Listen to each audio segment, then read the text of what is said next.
آپ نے ارشاد فرمایا اپنی بیویوں کے لیے زیب و زینت اختیار کرو، میں قربان جاؤں، میں تو آپ کو نبی کا دین بتا رہا ہوں، آپ کہتے تو دین بڑا اوکھا کام، بیوی واسطے چنگے کپڑے پاؤنا اوکھا کام۔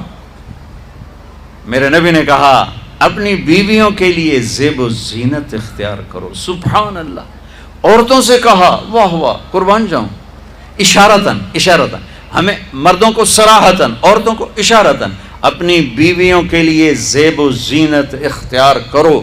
بنو اسرائیل میں زنا اس لیے پھیلا کہ مردوں نے بیویوں کے لیے زیب و زینت چھوڑ دی تو وہ غیر مردوں کی طرف مائل ہو گئیں۔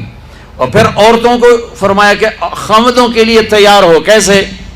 آپ نے فرمایا جنت کی حور اپنے خامد کے لیے ایسے تیار ہوگی جیسے ام سلمہ میرے لیے تیار ہوتی ہیں۔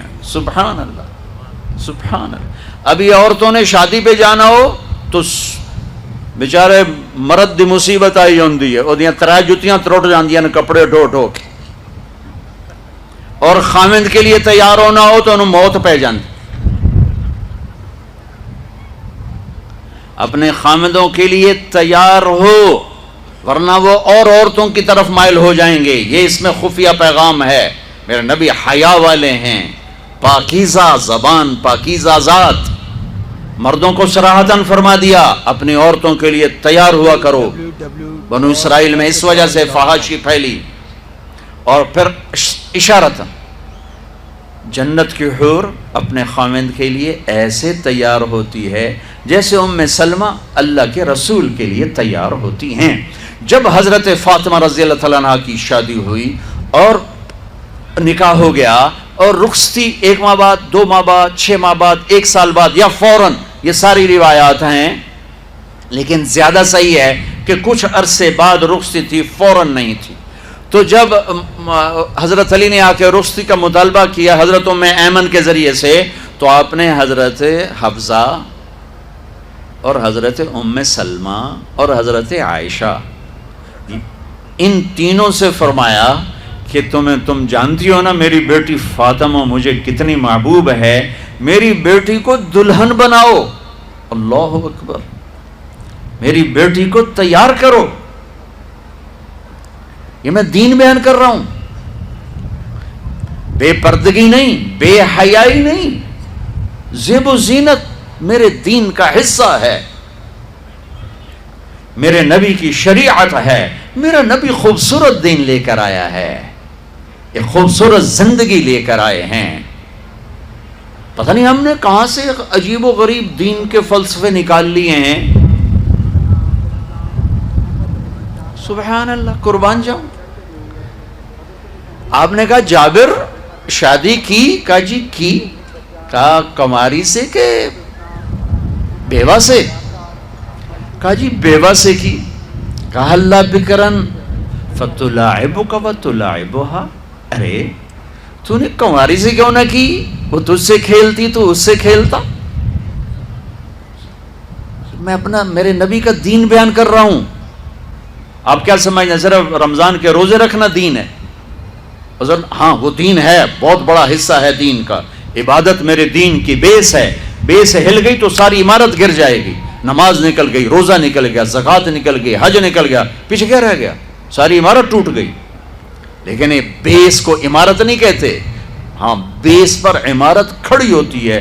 میں عمارت کے کچھ خد و خال بتا رہا ہوں، کچھ نقش و نگار بتا رہا ہوں کہ میرا نبی دین کی عمارت ہمیں کیسے دے کر گئے۔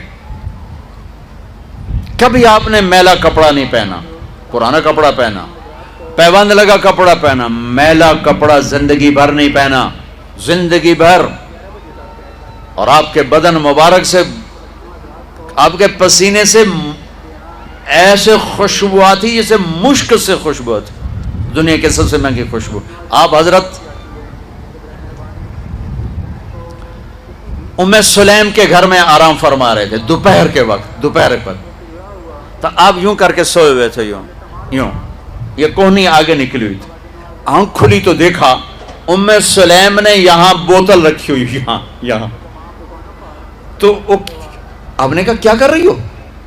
تو وہ کیا تھا، چونکہ گرمی، پنکھے تو ہے نہیں، پسینہ یہاں سے نیچے گر رہا تھا. ام سلیم نے نیچے بوتل رکھی ہوئی تھی اور وہ سارا پسینہ اس کے اندر جمع کر رہی تھی. کہا ام سلیم کیا کر رہی ہو؟ کہا یا رسول اللہ یہ آپ کا پسینہ اکٹھا کر رہی ہوں، یہ مشک سے زیادہ خوشبودار ہوتا ہے.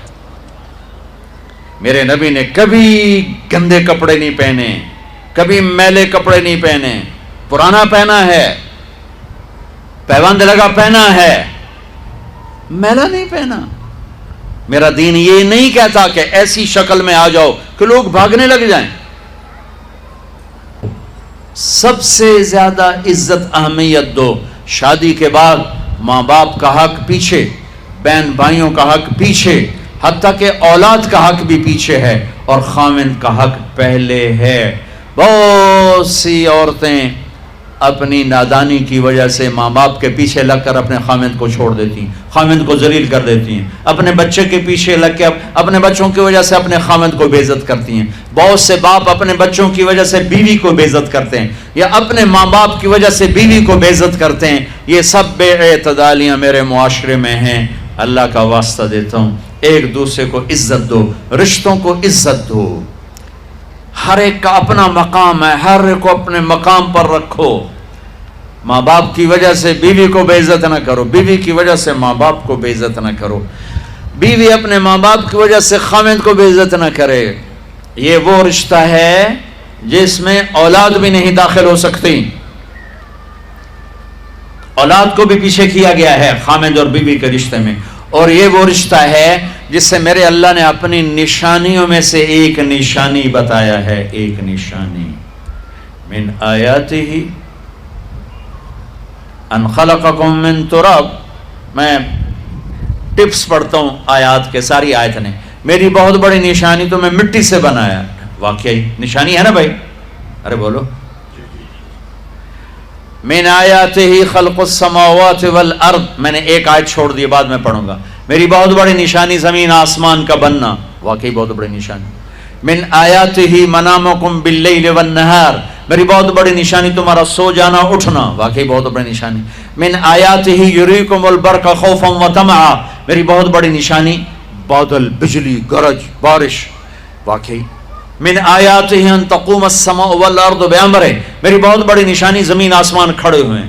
من آیاتہ ان یرسل الریاح مبشرات. میری بہت بڑی نشانی کہ گرم ہوائیں ایک دم ٹھنڈی ہو کر بادل لے کر آتی. اب میں وہ آیت پڑھتا ہوں جو میں نے چھوڑ دی تھی، اور جو شاید آپ نے اس اینگل سے کبھی سوچا نہ ہو کہ اللہ کس چیز کو اپنی نشانی کہہ رہا ہے اور کتنی بڑی بڑی نشانیوں میں اس کو لا رہا ہے. میری بہت بڑی نشانی مٹی سے بنایا. میری بہت بڑی نشانی زمین آسمان بنایا. میری بہت بڑی نشانی جاگنے سونے کا سلسلہ بنایا. میری بہت بڑی نشانی بارش، بجلی، گرج، چمک. میری بہت بڑی نشانی زمین آسمان کا تھمے رہنا. میری بہت بڑی نشانی ہواؤں کا بادل لانا. اب سنو، من آیاتہ ان خلق لکم من انفسکم ازواجا لتسکنوا الیہا وجعل بینکم مودۃ ورحمہ ان فی ذلک لآیات لقوم یتفکرون. اللہ اکبر. صرف یہاں یتفکرون کا لفظ اللہ لے کر آئیں کہ غور کرو گے تو پتہ چلے گا نشانی کیا. میرا اللہ کہہ رہا ہے کہ میری بہت بڑی نشانی ہے کہ میں نے خاوند اور بیوی کا رشتہ بنایا. کبھی یہ اس طرف دھیان گیا ہے کہ یہ جو ہم خاوند بیوی بیٹھے ہیں یہ اللہ کی بہت بڑی نشانی؟ کبھی خیال ہے؟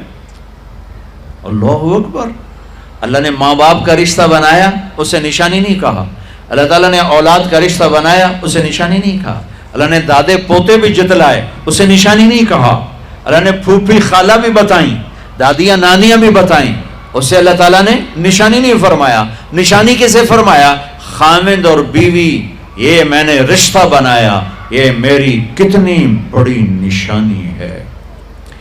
اس ایک رشتے کو باقی رکھنے کے لیے سینکڑوں آیات ہیں، سینکڑوں آیات. اور طلاق سے نفرت کا اظہار. میرے نبی نے کہا علی طلاق سے بچنا. جب طلاق دی جاتی اللہ کا عرش کانپ اٹھتا ہے. ناجائز طلاق، بے جا، ضرورت کی وجہ سے طلاق لی بھی جا سکتی ہے، دی بھی جا سکتی. یہ میں ایک اضافہ کروں گا. بہت سی بچیاں نہیں گزارا ہو رہا، خاوند بدتمیز ہے یا سسرال ظالم ہے، وہ کہتی ماں سے میرا گزارا نہیں ہو رہا، میری جان چھڑا دو. نہیں بیٹی گزارا کرنا ہوگا، صبر کرنا ہوگا، گزارا کرنا ہوگا، یہیں رہنا ہوگا. یہ ماں باپ کا ظلم ہے، یہ ماں باپ کا اپنی اولاد پر ظلم ہے. ہمارا تو زمیندارہ ماحول ہے پنجاب کا. میں نے اپنے خاندان کے بتاتا ہوں، بچیوں پہ ظلم ہوتے دیکھے، پھر ان کی فریادیں بھی سنی، پھر ان کے ماں باپ کا ظلم دیکھا.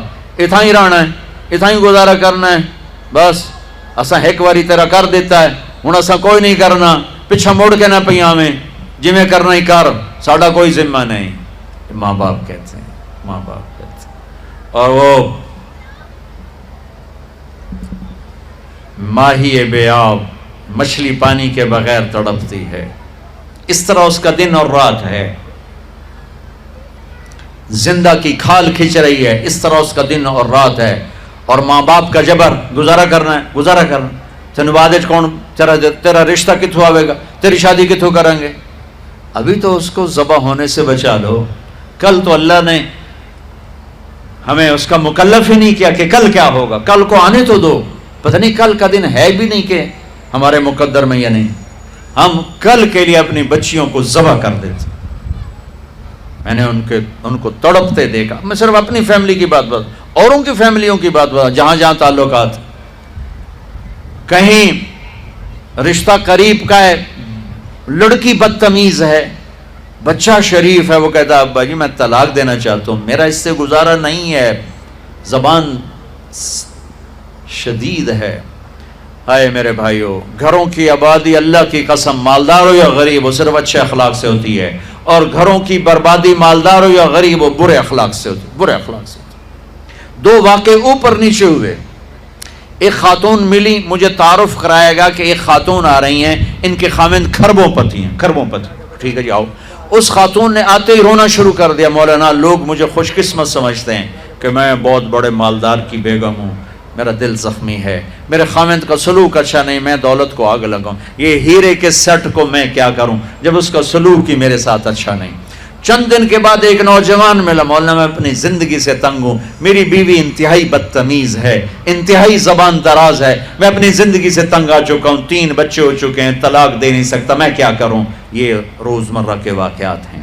تو ضرورت کے لیے طلاق دی جا سکتی ہے، لی جا سکتی ہے، نہ عیب ہے نہ تانا ہے، نہ ذلت ہے نہ کوئی داغ ہے. لیکن ابھی فیصلہ آباد سے ایک بچی ملی، اس کی بچی گود میں.